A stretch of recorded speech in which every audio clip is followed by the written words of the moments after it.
TR Dead here, glad to be sitting here with our sponsor today, Beanie Security. Beanie Security.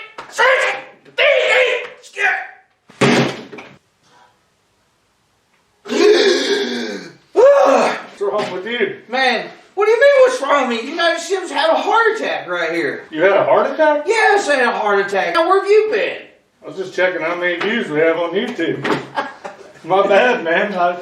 Poor situational awareness on my part. Welcome, everyone. I'm Chris Distel. I'm the owner, operator of B&E Security Consulting. We're here to talk about situational awareness. Obviously, poor on my part there. We're going to ignore the fact that Tim almost died, and we're just going to get into the actual definition of what situational awareness is. The perception of environmental elements and events with respect to time and space, and comprehending the meaning of that information, giving you a projection of their future status. And we probably need to break it down for Tim into more layman's terms. Yeah, man, I can't understand what you're saying, Kat. So what'd you get from that, Tim? You got to know what's going on around you and what's going to happen from what's going on around you. And don't fool yourself to think that you can know everything, because if you do, you're in danger. And we'll get to talk about that later as well. What we're going to try to do today is to explain the difference between situational awareness and being completely oblivious. Like my partner over here, just kind of, not paying attention to Tim having a heart attack over there, okay? Things like that actually happen in your everyday life.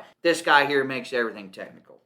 So you might be asking yourself, why do I, average citizen, need to be situationally aware? Not only can help you avoid disaster in your life, right, and see things coming before they get to you, but they can also help you take advantage of things in your life and see opportunities as they present themselves and be able to capitalize on those opportunities. So if you're one of those people that thinks being situationally aware makes you paranoid and I don't always have to be ready for the worst case scenario, right?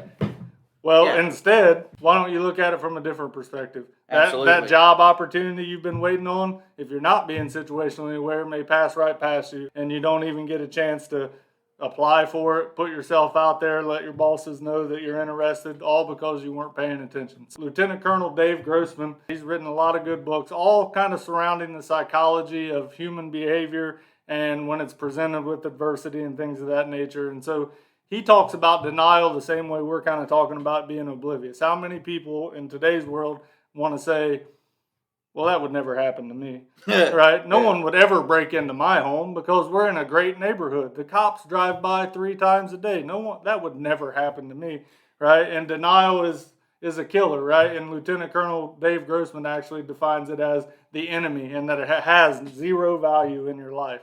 He's not telling you have to be a paranoid freak where you're sitting there with a foil hat on. By the way, we're going to be doing a video on where that line is drawn. We are going to define what that line is because a lot of people mistake folks that are situationally aware with paranoid freaks. Well, first and foremost, in my opinion, Tim, is we have to think about a baseline. We have to create a baseline for our lives every day. If you were out with your family and somebody goes sprinting past you, would that set off an alarm with you? Absolutely. Why does that set off an alarm for you when somebody just sprints past you out of nowhere and you're out with your family? It's out of place. What's this dude doing, man? Why in the world is he taking off running? Exactly. And when somebody runs past me, what is that usually a sign of? There's trouble somewhere. There's trouble, right? And so we've created a baseline over time and experience that we didn't even realize we were creating. That our environment taught us that if somebody's running, there's a problem. We now have to decide on how we want to act and how we want to respond to that problem, whether it's we need to engage, whether we need to disengage, whatever the case may be. And that's all a baseline is understanding your environment and then being able to identify anomalies within that environment and understand that this is out of place because this shouldn't be here right now, because over time I've built a baseline that has told me that this doesn't belong in my environment right now, and now I've got to start making some decisions or at least become aware of the fact. So guys, the way you can think of this, have you ever done a 1,000-piece puzzle where it's got a bunch of teeny tiny little pieces and you get the outline of the edge, you get it all laid out, right? You always do the outline of everything first. So basically, in the same way with your life, you make an outline of what's normal. And then you look at the picture of what it's supposed to look like, And then from that picture, you draw a basis. Well, red stuff should go here and black stuff should go over here. And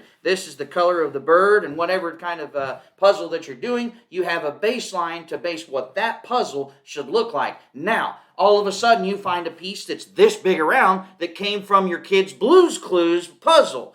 It's out of place. Why is that in this puzzle bag? It doesn't fit. Woo! Out of the door it goes. It's out of place. You recognize it, and you make a decision. I don't want that to be a part of this puzzle. What do you think about that? It's a perfect example, Tim. And so I'll try to even go in a little further, and I'll bring up a guy by the name of Jeff Cooper. And so he come up with what is known pretty nationally as the Cooper color codes, right? And those color codes are just different levels of situational awareness. Those color codes are white, yellow, orange, and red. And so white being, you mentioned it earlier in the show, white is completely oblivious to my surroundings. So it's kind of interesting to know that being oblivious is actually a level of situational awareness, right? We're trying to distinguish between the two, but being oblivious is a level of situational awareness. Not a good one, but it is one according to Jeff Cooper. Be on the lookout for part 2 of Situational Awareness.